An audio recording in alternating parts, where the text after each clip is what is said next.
nouveauté qu'on retrouve en boutique là chez notre petite fée du scrap. Il s'agit des feutres à alcool de la marque Nuvo. J'ai eu l'occasion de les tester il y a peu de temps et j'avoue qu'ils sont pas mal du tout. Alors moi je suis pas une grande spécialiste des colorisations au feutre. J'ai des pro marqueurs voilà, que j'utilise de temps en temps, mais voilà, j'ai pas beaucoup pratiqué, donc là c'était l'occasion que je m'exerce un petit peu.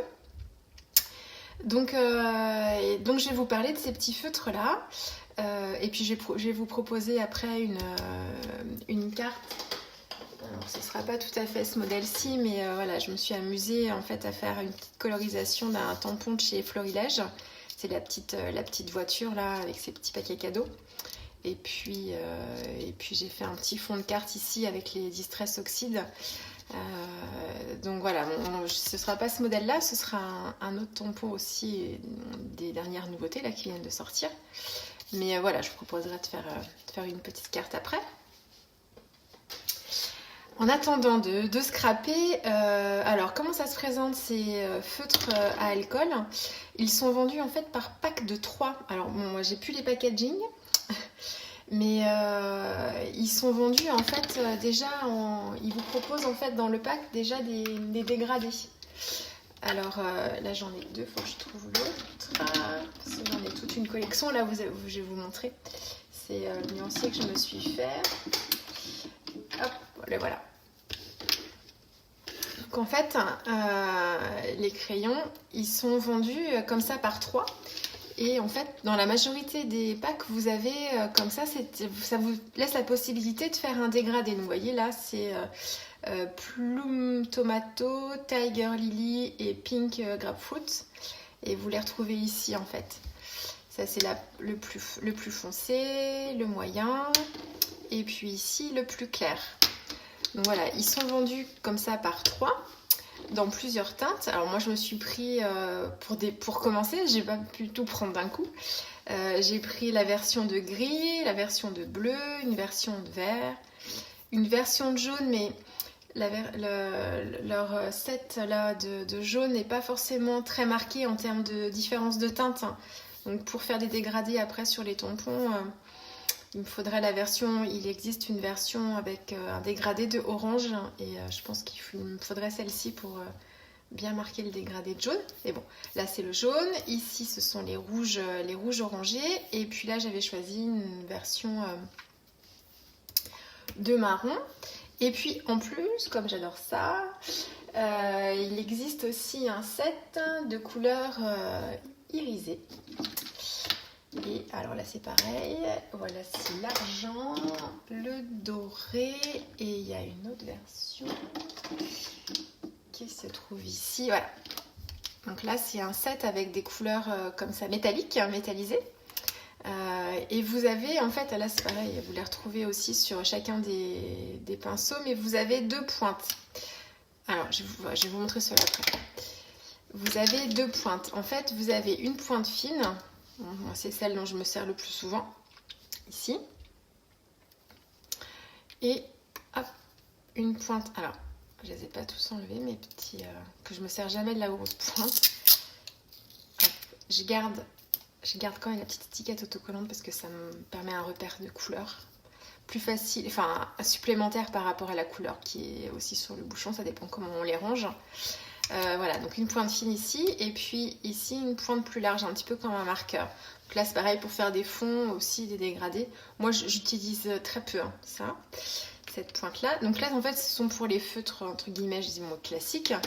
Et puis sur les feutres qui sont en couleur irisée, vous retrouvez la même, là c'est la version Rusted Bronze avec mon superbe accent anglais, n'est-ce pas?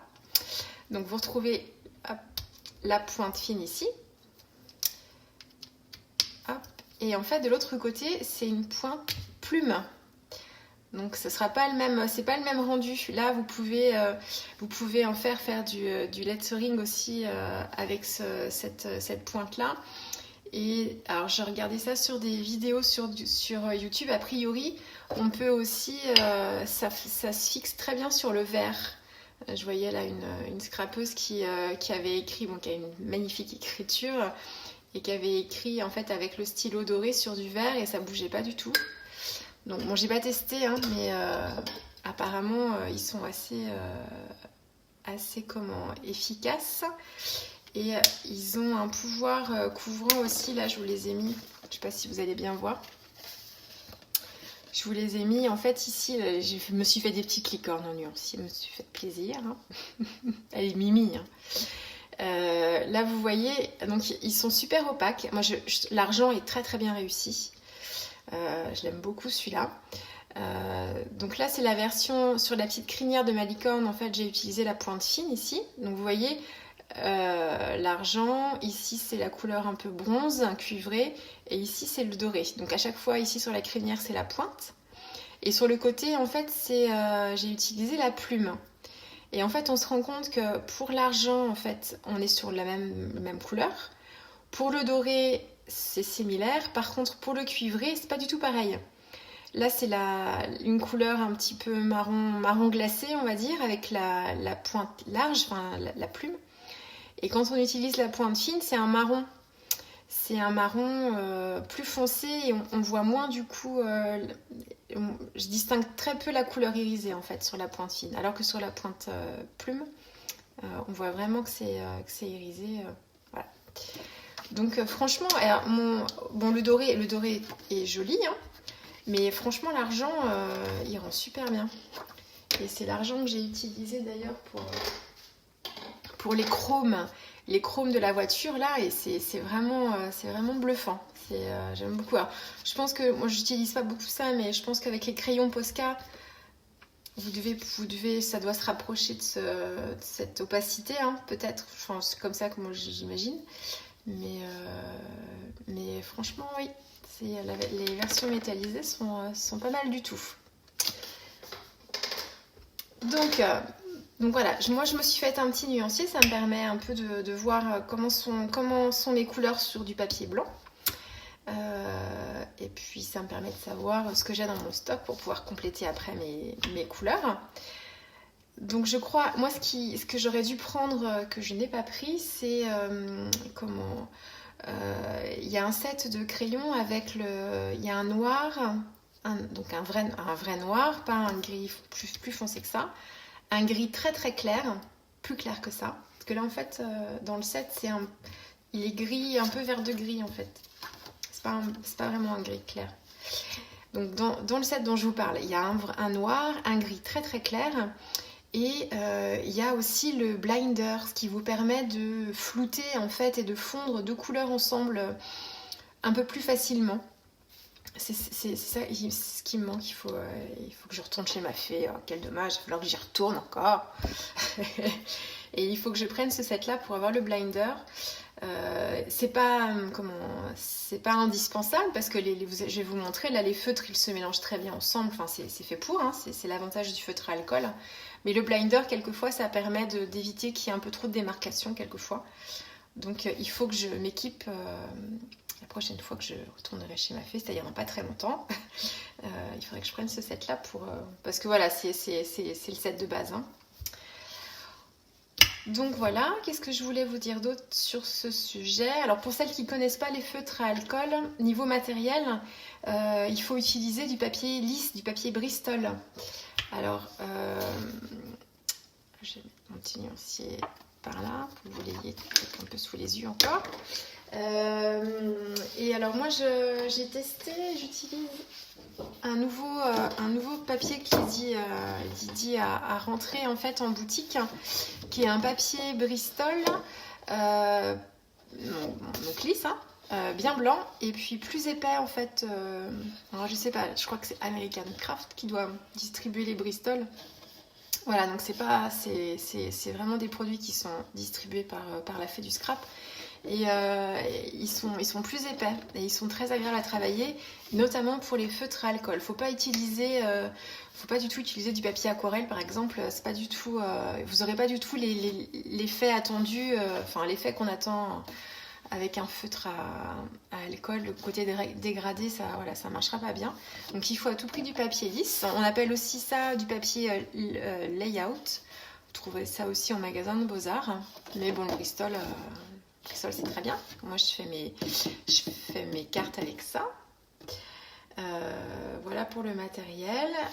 Voilà, je n'ai pas grand chose à vous dire. Ah oui, si, avant de commencer, pour pouvoir tamponner votre motif, en fait, il vous faut absolument les encres qui ne réagissent pas avec l'eau, donc soit de la Versafine ou alors l'Archival Ink aussi, que j'aime bien utiliser quand je fais de l'aquarelle. Donc voilà. Si vous utilisez une encre aquarellable, du coup, ça va baver. Ça bave déjà un petit peu, hein, vous verrez, ça bave déjà un petit peu avec les encres classiques, là, comme la Versafine. Mais bon, forcément, c'est bien pire si vous utilisez une encre aquarellable. Donc voilà, bien faire attention à l'encre que vous utilisez. Et puis voilà, autrement, je vais vous faire un petit exercice pratique. Alors bon, là, je vais le répéter encore, moi, je suis pas une experte. J'apprends au fur et à mesure, c'est comme pour tout, hein, c'est à force de s'exercer. Et justement, de faire les petits nuanciers aussi, ça permet de voir un peu comment le feutre réagit sur le papier. Vous allez apprendre aussi à faire une couleur unie, sans trop de démarcation, à voir comment les coups de crayon réagissent les uns sur les autres. Voilà, donc c'est vrai que de faire les nuanciers, ça peut être fastidieux, mais c'est déjà important pour bien connaître ses couleurs, savoir ce qu'on a dans son matériel, et puis ça permet aussi de s'entraîner malgré tout, de s'entraîner sur les gestes. Donc je vous encourage même à le faire sur vos crayons, je vous le dis déjà avec vos aquarelles, mais les nuanciers, c'est important. Alors c'est parti, je vais vous proposer de réaliser un petit garçon tout mignon. Donc ça c'est un test que j'ai fait. J'ai utilisé l'un des derniers tampons en fait de chez Florilège. Comment il s'appelle celui-ci? Il s'appelle Petit Théo, trop chouchou. Donc bon, je vais faire une carte après avec. On va travailler avec les Distress Oxide. Là c'est pareil, je vais voir si je commente la vidéo en temps réel ou si je coupe et j'accélère, on verra. Si ça dure trop longtemps, j'accélérerai puis je ferai les commentaires en voix off, n'est-ce pas? Donc voilà, donc on va coloriser ce petit motif. Donc bon, je vais pas vous faire la démonstration du tamponnage en direct, hein. Voilà, j'ai pris ma Versafine, appliquée sur mon tampon, j'ai tamponné toujours avec mon petit morceau de craie plat là pour que mon motif soit bien net. Donc bon, ça je passe les détails et puis il faut que j'essaye, voilà, que vous voyez bien ce que je suis en train de faire. Donc du coup je vais commencer par le petit pantalon. Alors là il y a plusieurs façons de faire. Alors il me faut mes verres déjà. Un, deux, le troisième. Où es-tu? Petit troisième, voilà. Hop, ça je verrai ça après, ça, je fais de la place. Voilà, donc le foncé, hop, le foncé qui correspond à celui-ci, le ton moyen qui correspond à celui-ci, et puis le ton clair, hop, le bambou leaf qui correspond à celui-ci. Et là, vous avez deux solutions, deux façons de faire. Il faut tester pour voir celle qui vous convient le mieux. Soit vous commencez par la couleur, pour avoir le dégradé, soit vous commencez par la couleur la plus claire, et puis ensuite vous foncez sur les bords. Alors, le jeu des ombres, franchement, je ne suis pas une artiste en herbe, j'ai jamais trop su faire ça. Là, c'est pareil, il faut vraiment s'entraîner. Mais en fait, quand vous savez pas trop comment faire, en général, on fait les ombres en fait sur les contours. Vous voyez, mettons sous le pull ici, parce que voilà, en général, c'est un peu plus sombre comme ça quand on a un pull. Voilà, en dessous, c'est un peu plus sombre sur les côtés en général, et on éclaircit sur le devant. Voilà. Donc, si vous savez pas trop où mettre les ombres, où mettre la couleur la plus foncée, vous faites les contours sombres et vous faites l'intérieur un peu plus clair, et vous aurez déjà du relief sur votre motif. Et puis après, à force d'en faire, moi c'est pareil, hein, moi je débute, hein, mais à force d'en faire, on comprend un petit peu mieux comment ça se passe. Mais voilà, au début, quand on ne sait pas, on essaye de faire le dégradé comme ça. Foncé sur l'extérieur et puis plus clair au centre. Donc moi ce que je fais, je commence par le plus foncé et puis ensuite j'éclaircis. Donc ici, je vais m'attaquer au contour. Donc vous allez voir le papier Bristol en fait boit la couleur. Hop.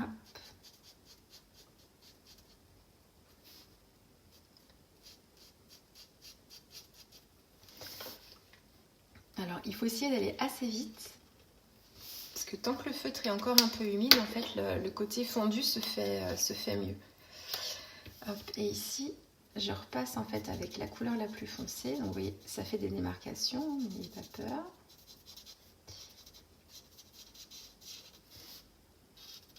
Et en fait, je repasse sur la couleur foncée pour que ça se mélange. Hop, comme ça. Voilà. Et ensuite, j'utilise la couleur la plus claire. Et je viens faire la même chose. Et je repasse en fait sur les deux couleurs pour que ça se fonde.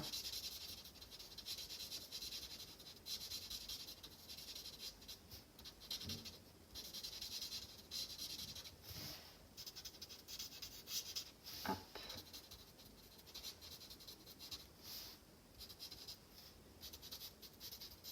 Voilà, il ne faut pas hésiter à repasser pour bien fondre. Et ensuite, vous pouvez accentuer encore un petit peu. Donc là, hop, on repasse un petit peu. Alors, je vais peut-être pas le faire en trait, je vais faire un petit trait verticaux. Hop.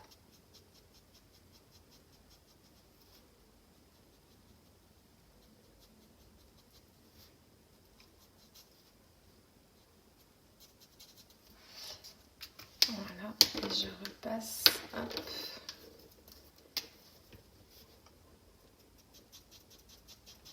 Avec la couleur intermédiaire ici.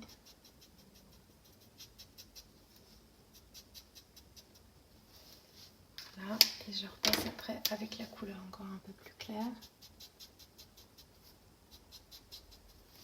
Voilà. Et vous voyez, alors vous voyez déjà la différence. Là, c'était mon premier essai. On voit encore la démarcation ici. Là, on sent que je me fais la main. Et vous voyez, c'est un peu plus fondu. Donc en fait, c'est vraiment l'ajout de couches successives. Et il faut vraiment, pour que les couleurs se fondent vraiment entre elles, il faut vraiment revenir en fait sur la couleur précédente pour qu'elle se mélange finalement. Un peu comme avec de l'aquarelle. J'y reviens toujours à mon aquarelle. Mais voilà, et ça vous donne en fait cet effet, je ne sais pas si vous voyez bien. Donc vous voyez, c'est foncé en fait sur le tour et c'est plus clair au niveau des jambes en fait, sur le haut des jambes. Voilà, et ça vous fait un petit dégradé. Donc ça c'est pour la partie verte. Je vais les mettre de côté. Ensuite, je voulais un petit pull bleu. Alors, voilà mes trois couleurs du bleu. Alors ce bleu là, du milieu là, il est assez pétant. C'est un bleu électrique qu'on va dire. Donc celui-ci, je crois que j'ai dû l'utiliser pour faire le revers en fait le bas du pull. Bon là je sais pas trop ce que je vais faire. Je pense que je vais faire pareil. Et pour le col en fait, je pense que comme c'est une toute petite surface, j'ai trop insisté en fait avec mes feutres. Et du coup, ça a fini par baver au bout d'un moment. Le papier, il tolère...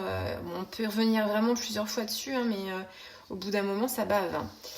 Donc, il ne faut pas que je fasse la même erreur. Donc, il faut que je charge un peu moins, comme la surface est petite. Donc là, par contre, je vais commencer avec le plus clair, du coup.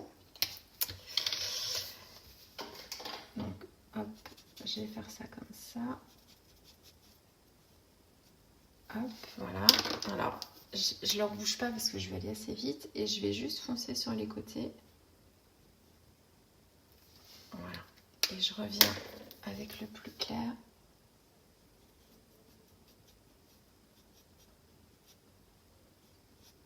Voilà.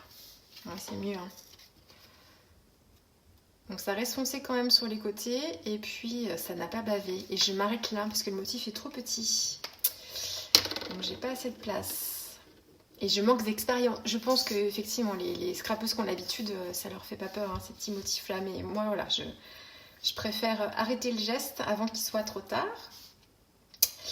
Donc maintenant, qu'est-ce que je vais faire? Je vais peut-être commencer par la plus claire quand même d'abord. Oui, je vais faire ça. On va voir vraiment la différence de travail. Hop. Donc, vous voyez, il faut aller assez vite pour éviter qu'il y ait de la démarcation entre... Non, c'est bon, j'ai bavé.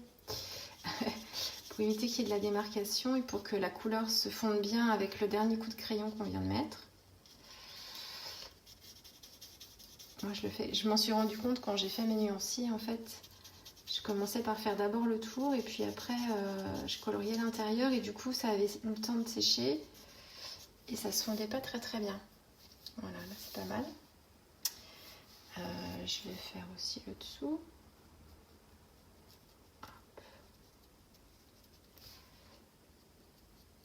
Voilà. Je fais attention de ne pas en mettre sur les petites étoiles parce que je vais les faire en doré après. J'espère que vous voyez bien ce que je fais. Hop. Donc vous allez voir en fait l'encre qui est absorbée par le papier. Donc c'est pareil, au fur et à mesure, vous allez ajuster aussi votre geste. Parce qu'en fait, quand vous faites... voilà. Quand vous faites un point, en fait, il s'élargit, hein, comme ça fait un petit peu buvard. Donc là, c'est pareil, au fur et à mesure, on finit par apprendre un peu comment ça réagit. Et là, je vais marquer mes plis. Donc je vais mettre un petit coup de crayon ici. Petit coup de crayon là, tac, et puis je vais en mettre sur les bords aussi.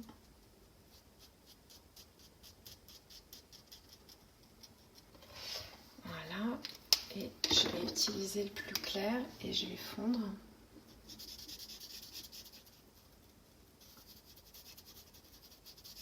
Voilà, et je remonte. Bon, mes petites étoiles, là, les limites, même si je les recouvrais, comme mon encre, je vais les recouvrir avec mon encre dorée, là. Et du coup, comme elles sont opaques, ça va pas être gênant. Hop, là c'est pareil, je viens fondre.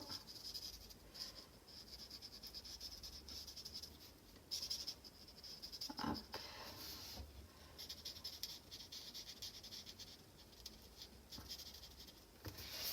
Donc oups là, je vous le répète, hein, là encore c'est l'expérience. Hein. Hop.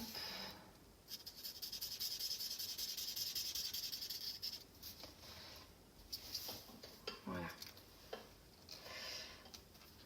Là je peux refaire encore un petit coup dessus pour assombrir un peu. C'est pareil, quand vous remettez, je vais vous le montrer ici, quand vous mettez en fait, vous pouvez travailler l'effet dégradé avec le même crayon quand vous repassez dessus. Vous voyez, ça s'assombrit de plus en plus. Et en fait, votre dégradé, vous pouvez le faire comme ça avec un seul crayon. Vous voyez, là c'est plus foncé. Hop. Et que ça fonctionne aussi bien. Donc là, il ne faut pas hésiter, hop, sur les contours. Après, on donne des petits coups de crayon comme ça pour que ça se fonde bien. Hop, voilà. Ça, c'est mon pull. Du coup, je vais faire la bordure.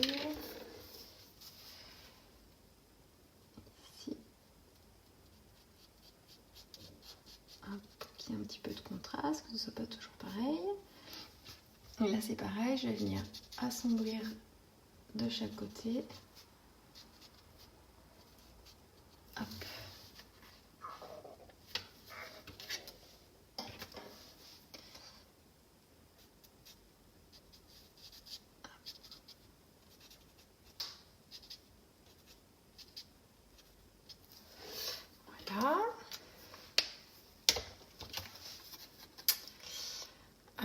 qu'est-ce que je vais faire après? Je vais faire la couleur du visage. Donc là, en fait, je vais prendre... J'avais mon mélange de marron. Voilà, c'est ce trio-là. Donc là, je vais partir sur la couleur la plus claire. Hop, je vais commencer par faire les petites mains.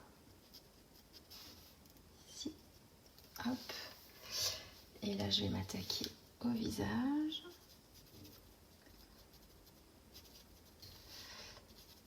J'essaye de ne pas recouvrir, garder le blanc en fait de ma petite, de ma pupille là sur son œil. Hop.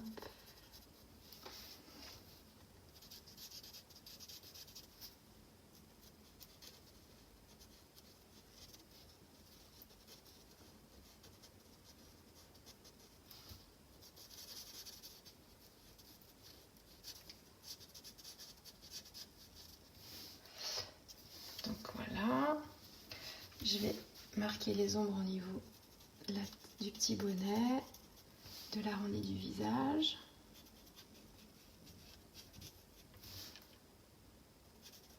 Vous voyez, donc là je repasse encore une couche. Et je vais aussi assombrir un peu sous les petits cheveux.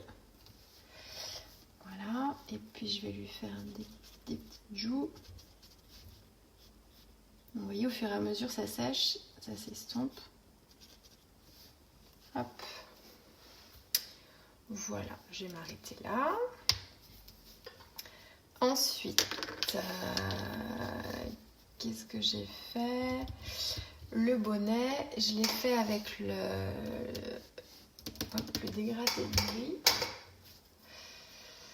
Donc c'est celui-là. Et il est où? Hop, j'ai pas pris le plus. En fait, j'ai pris ces deux-là. J'ai pris le clair qui pour moi est pas un gris là. Et puis le gris intermédiaire. Hop. Donc je vais peut-être commencer d'abord par le foncé. Je vais faire hop, un foncé ici. Hop, ici pareil.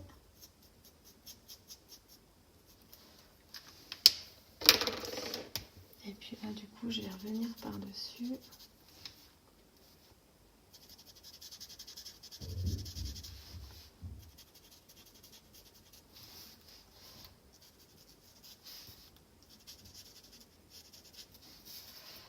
Donc, je vous dis, il faut essayer d'aller assez vite pour pas qu'il y ait trop de démarcation entre les coups de crayon. Voilà.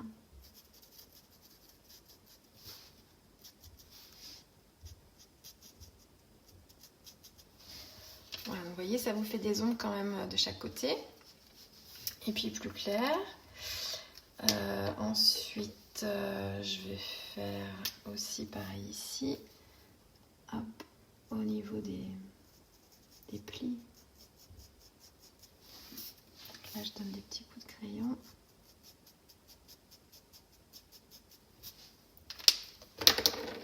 Et je reviens avec le plus clair par-dessus.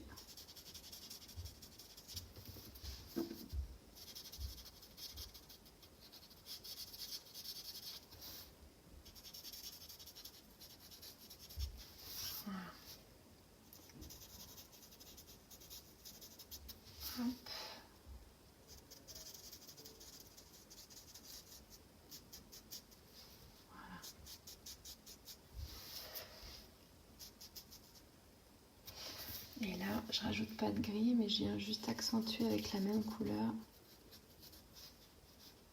sur les bords.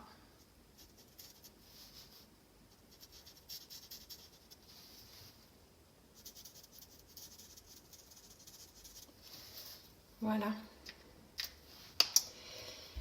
Bien. Ensuite, qu'est-ce que je n'ai pas fait? Les petits cheveux. Du coup, les petits cheveux, je voulais quelque chose d'assez foncé. Donc, je suis partie sur la version en fait métallique cuivrée en prenant la pointe fine. Donc je pense que je vais faire ça et je vais apporter un peu de contraste en utilisant, alors je sais pas, peut-être celui-là.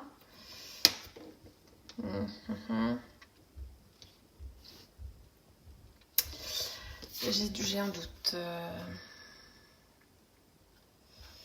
Non, je vais prendre la taille, voilà, pas la taille mais la couleur intermédiaire. Je vais prendre celle-ci. Hop. Je vais commencer par la couleur la plus claire, cette fois.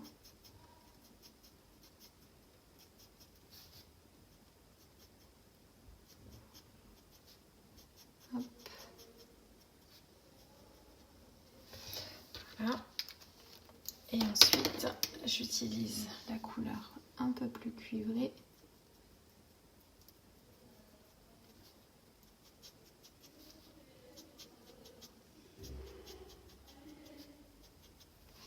Sur le dessus, voilà.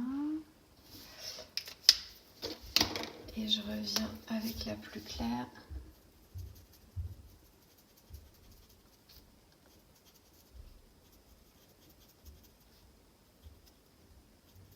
Voilà. Là, ça nous fait en fait un peu plus de nuances. Je ne sais pas si vous voyez bien la différence entre les deux. Ouais, je trouve ça mieux finalement de faire ça comme ça. Voilà. Qu'est-ce qui me manque? J'ai fait une petite rayure rouge. Peut-être la faire moins foncée. Je pense que j'étais partie sur celle-ci. Et je vais prendre plutôt que de prendre le Plum Tomato, je vais prendre le Tiger Lily. Hop.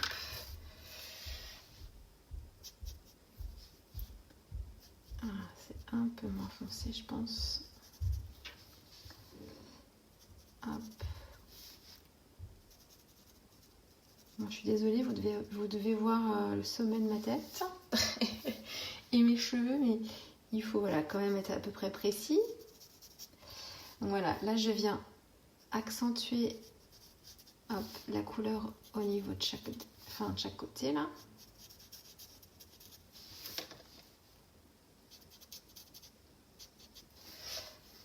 Voilà.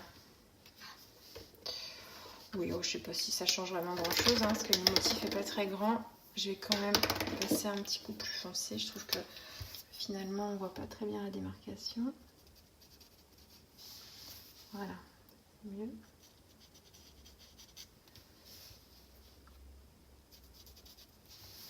Hop. Voilà. Qu'est-ce qu'il me reste à faire? C'est pas mal déjà. Les petites étoiles dorées. Hop. Donc, je pense que je vais pas partir sur la plume parce que c'est quand même assez gros, sachant qu'il n'y a pas trop de différence là de couleur, ce que je vous disais tout à l'heure. Donc, je vais plutôt prendre la pointe fine et je vais venir passer sur mes petites étoiles.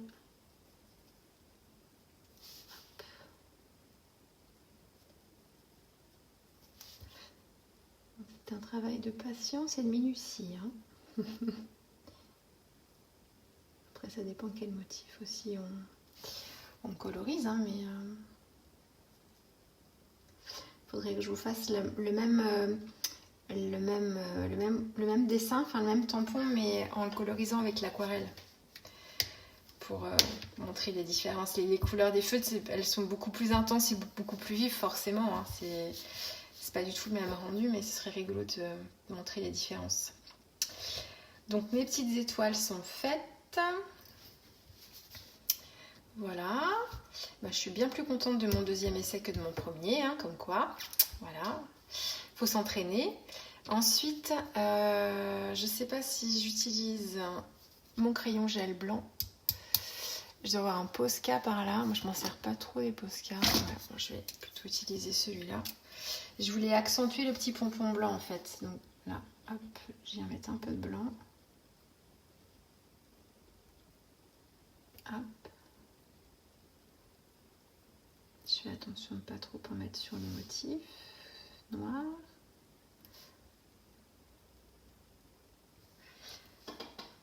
Voilà.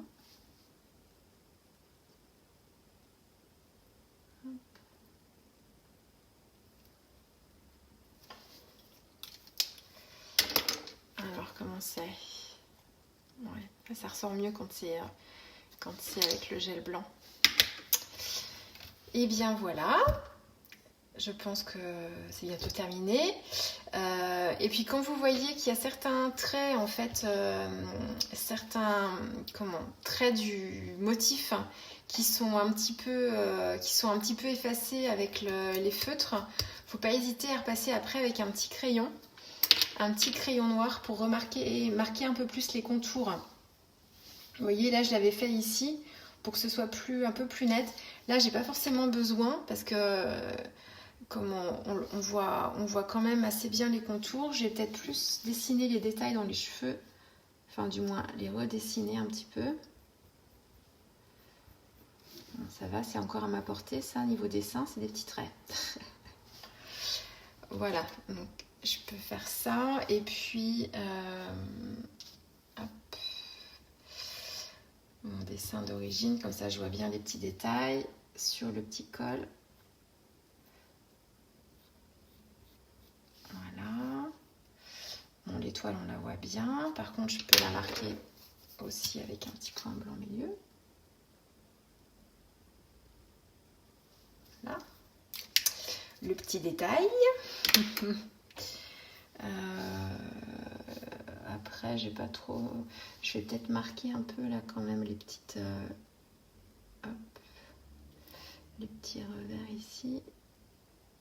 Voilà, pour que ce soit bien noir. Et puis aussi sur le bonnet. J'espère que vous voyez bien. Hop, ici, je vais repasser un petit peu.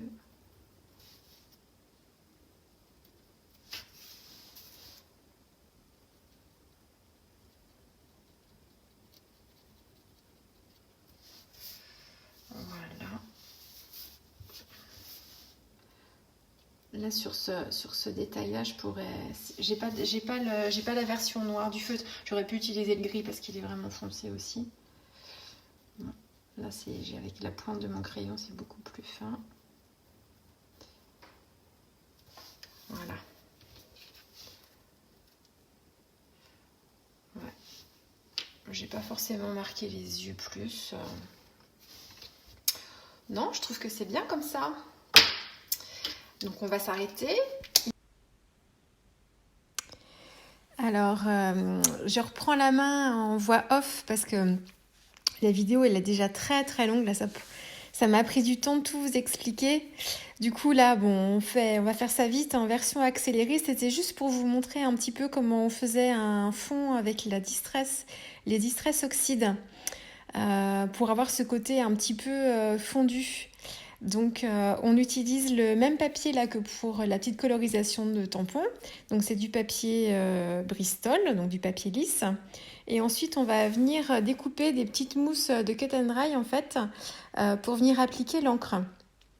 Donc là vous prenez bien en fait un petit morceau de mousse par couleur, par pad pour éviter les mélanges. Et alors ce à quoi il faut faire vraiment très attention, c'est vous allez venir prélever en fait votre encre avec votre mousse et avant d'appliquer en fait la mousse sur le papier, vous déchargez un petit peu de pigment en fait sur une petite feuille de brouillon avant de tamponner en fait tout autour. Ça vous évitera d'avoir des auréoles en fait ou des marques avec l'éponge un peu trop marquées.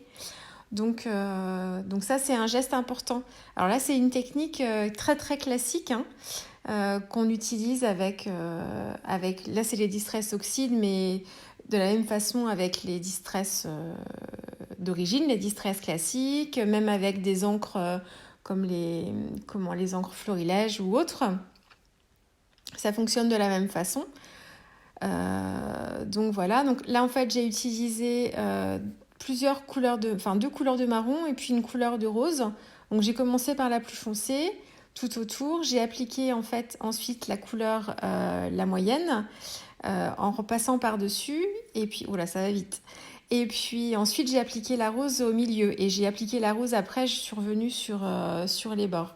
Et là ce que je suis en train de vous montrer c'est j'applique des petites gouttelettes d'eau et je viens ensuite éponger avec un essuie-tout pour faire apparaître la couleur un petit peu plus claire. Là on distingue un petit peu la couleur du papier. Donc voilà, pour les Distress Oxide, pour travailler ces fonds là tout doux, tout velouté, c'est avec des mousses. Donc c'est les mousses Cut and Dry, ou alors vous avez les petites mousses rondes là qu'on fixe sur des applicateurs, j'ai plus le nom en tête. Il y a un nom spécifique, sinon je vous mettrai les liens dans la vidéo ou sur le blog. Mais voilà, le plus important, c'est que déchargez bien votre couleur un tout petit peu sur une feuille de brouillon avant, ça vous évitera d'avoir des traces. Là, je suis en train de tamponner avec une encre blanche au centre de mon fond. Et puis là, c'est un petit tampon là que j'avais pas encore dans ma petite collection, toujours de chez Florilège. C'est un petit tampon gypsophile. Là, je le tamponne à la Versamark et je viens l'embosser avec les nouvelles poudres à embosser, les Nuvo aussi, qui sont très fines, qui ont un très joli rendu. Donc là, c'est la version blanche. Donc je vais venir l'embosser à chaud avec mon heat gun. Là, c'est le heat gun, c'est la version silencieuse. Alors, ça fait toujours un peu de bruit, mais moins que les gros heat guns. Et là, je ne sais pas si vous voyez très très bien, je viens remettre du blanc à l'intérieur de mes petites boules de gypsophile. Je viens remettre un peu de blanc avec mon crayon gel. Voilà, pour que ce soit bien bien blanc. Je fixe mon petit bonhomme Théo sur ma petite carte avec de la mousse 3D. Voilà, là j'avais refait les petits pieds en noir, je crois. Et puis pour terminer, là j'étais en train de reprendre mon papier, voilà, mon fond de carte. Donc c'est un fond de carte qui fait 10-15, hein, donc c'est en fait un morceau de 15 par 20 que j'ai plié en deux. Et du coup, mon fond était un petit peu trop haut, donc je l'ai recoupé pour que ça fasse bien 9 par 14. De la mousse 3D toujours, parce que j'aime bien le relief. Et puis voilà, c'est terminé. Moi, j'espère que cette petite vidéo vous aura plu sur la colorisation de tampons. Et puis, je vous dis à bientôt pour une prochaine vidéo. Au revoir.